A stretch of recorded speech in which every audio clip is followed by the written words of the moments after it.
कश्मीर एक ऐसी जगह जिसे अक्सर धरती पर स्वर्ग कहा जाता है, लेकिन इसके सुंदर दृश्यों के पीछे एक जटिल और विवादास्पद इतिहास छुपा है।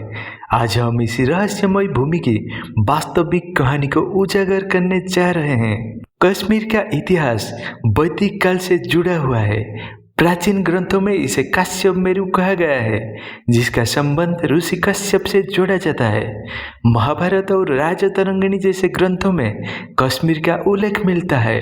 8वीं शताब्दी में आदि शंकराचार्य ने यहाँ शंकराचार्य मंदिर की स्थापना की थी, जो आज भी इस भूमि की सांस्कृतिक विरासत का प्रतीक है। प्राचीन समय में यह क्षेत्र एक समृद्ध सभ्यता का गढ़ था, जिसमें शामिल थे शारदा संस्कृति और गुप्त साम्राज्य के कला और साहित्य का उत्कर्ष। कश्मीर शैव और बौद्ध धर्म का एक महत्वपूर्ण गढ़ था। शारदा पीठ, जो कभी शिक्षा का एक महान केंद्र था, इस क्षेत्र की बौद्धिक विरासत का प्रमाण है। फिर आए मौर्य और कुषाण, जिन्होंने इस क्षेत्र पर अपनी छाप छोड़ी। 3री शताब्दी ईसा पूर्व में सम्राट अशोक ने कश्मीर को मौर्य साम्राज्य में शामिल किया। कश्मीर में उन्होंने बौद्ध धर्म का प्रचार किया, स्तूपों और विहारों का निर्माण करवाया। कहा जाता है कि उन्होंने श्रीनगर नाम का एक नगर बसाया, जो आगे चलकर आधुनिक श्रीनगर बना। कनिष्क जैसे महान शासकों ने बौद्ध धर्म को दूर दूर तक फैलाने में महत्वपूर्ण भूमिका निभाई।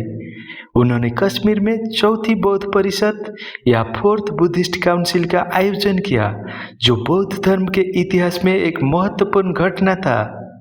8वीं शताब्दी में उदय हुआ राजा ललित्यादित्य मुक्तपीड़ा का कारकोटा वंश का महान सम्राट। इस दौर में मार्तंड सूर्य मंदिर जैसे भव्य मंदिर बने, जो आज भी कश्मीर की समृद्ध संस्कृति की गवाही देते हैं। उन्होंने न केवल कश्मीर को एक शक्तिशाली साम्राज्य में बदला, बल्कि दूर दराज तक विजय अभियान चलाए। पंजाब से लेकर तिब्बत तक ललित्यादित्य को कश्मीर का अशोक भी कहा जाता है। 14वीं शताब्दी में कश्मीर ने एक और मोड़ लिया, जब यहाँ इस्लाम का प्रभाव बढ़ने लगा। 1339 में शाह मीर ने कश्मीर में पहला मुस्लिम शासन स्थापित किया। यहीं से शुरू हुआ शाह मीर वंश। इसके बाद इस्लाम धीरे धीरे राज्य का प्रमुख धर्म बन गया, लेकिन हिंदू और बौद्ध परंपराएं भी बनी रहीं। शाह मीर वंश के सबसे प्रसिद्ध शासक थे जैनुल आब्दीन, जिन्हें लोग बरशाह भी कहते थे। वे धार्मिक सहिष्णुता, कला और कारीगरी के संरक्षक थे। उन्होंने हिंदू और मुस्लिम समुदायों के बीच सौहार्द को बढ़ावा दिया। अकबर ने पहले शांति दूत भेजे, लेकिन जब संधि असफल रही तो 1586 में उन्होंने कश्मीर पर आक्रमण का आदेश दिया। सेनापति राजा भगवंत दास और उनके पुत्र मान सिंह के नेतृत्व में मुगल सेना ने कश्मीर में प्रवेश किया। कई महीनों की लड़ाई और रणनीति के बाद चक शासक याकूब शाह ने आत्मसमर्पण कर दिया। इस प्रकार से 1586 में कश्मीर आधिकारिक रूप से मुगल साम्राज्य का हिस्सा बन गया। मुगल सम्राट जहांगीर ने कश्मीर को अपनी पसंदीदा जगह बताया था। जहांगीर ने कश्मीर में सुंदर बागों का निर्माण करवाया। शालीमार बाग, निशांत बाग जैसे मुगल गार्डन उसी की देन है। ये बाग फारसी शैली के थे, पर प्रकृति के साथ गहरे तालमेल में बनाए गए थे। 18वीं सदी के मध्य में जब मुगल साम्राज्य का पतन शुरू हुआ, तब अफगानिस्तान के शासक अहमद शाह अब्दाली ने भारत में कई हमले किए। 1752 में उसने कश्मीर पर आक्रमण की और उसे अपना साम्राज्य का हिस्सा बना लिया। इस प्रकार कश्मीर पर अफगानों का शासन शुरू हुआ, जो करीब 67 वर्षों तक चला। सिख साम्राज्य के शक्तिशाली शासक महाराजा रणजीत सिंह ने 1819 में कश्मीर की ओर रुख किया। जनरल मिसर दीवान चंद और हरि सिंह नलवा के नेतृत्व में सिख सेना ने कश्मीर पर आक्रमण की। कश्मीर की राजधानी श्रीनगर में तैनात अफगान गवर्नर जब्बर खान सिखों के सामने टिक न सकी। 1819 में अफगान को हराकर सिखों ने कश्मीर को अपने साम्राज्य में मिला लिया। 1845 में शुरू हुआ पहला एंग्लो सिख युद्ध। पंजाब की शक्तिशाली खालसा सेना और ब्रिटिश ईस्ट इंडिया कंपनी के बीच भयानक युद्ध छिड़ गया। सिखों ने वीरता दिखाई लेकिन अंततः हार गए। युद्ध के बाद 1846 में अंग्रेजों और डोगरा राजा गुलाब सिंह के बीच हुई अमृतसर की संधि।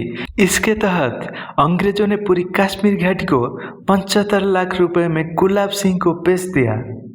राजा गुलाब सिंह ने कश्मीर को अपने नए राज्य का हिस्सा बनाया और एक संगठित प्रशासन की नींव रखी। गुलाब सिंह के बाद उसके वंशजों रणवीर सिंह, प्रताप सिंह और फिर आखिर राजा थे हरि सिंह।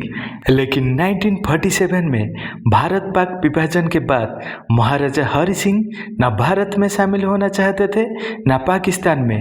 उन्होंने कश्मीर को एक स्वतंत्र रियासत बनाए रखने की कोशिश की, लेकिन यह तटस्थता ज्यादा दिन टिक न सकी। 22 अक्टूबर 1947 को पाकिस्तान समर्थित पश्तून कबायली लड़ाके कश्मीर में घुस आए। ये लूटपाट और हिंसा करते हुए श्रीनगर की ओर बढ़ने लगे। अब महाराजा के पास कोई विकल्प नहीं था। उन्होंने भारत से मदद मांगी, लेकिन भारत सरकार ने साफ कहा, पहले भारत में विलय करो, फिर हम मदद करेंगे। 26 अक्टूबर 1947 को हरि सिंह ने भारत में विलय की दस्तावेज पर हस्ताक्षर कर दिए। विलय के तुरंत बाद भारतीय सेना श्रीनगर एयरपोर्ट पर उतरी और जल्द ही कबालियों को पीछे धकेल दिया, लेकिन पाकिस्तान पीछे नहीं हटा और शुरू हुआ पहला भारत पाक युद्ध। जनवरी 1949 में संयुक्त राष्ट्र की मध्यस्थता से युद्ध रोका गया और बन गई एक अस्थायी सीमा, लाइन ऑफ कंट्रोल यानी LOC। इसके पार जो क्षेत्र था वो पाकिस्तान के कब्जे में चला गया और वहीं बना POK। लेकिन यह विलय कुछ शर्तों के साथ हुआ। इन्हीं शर्तों के तहत भारतीय संविधान में जोड़ा गया अनुच्छेद 370।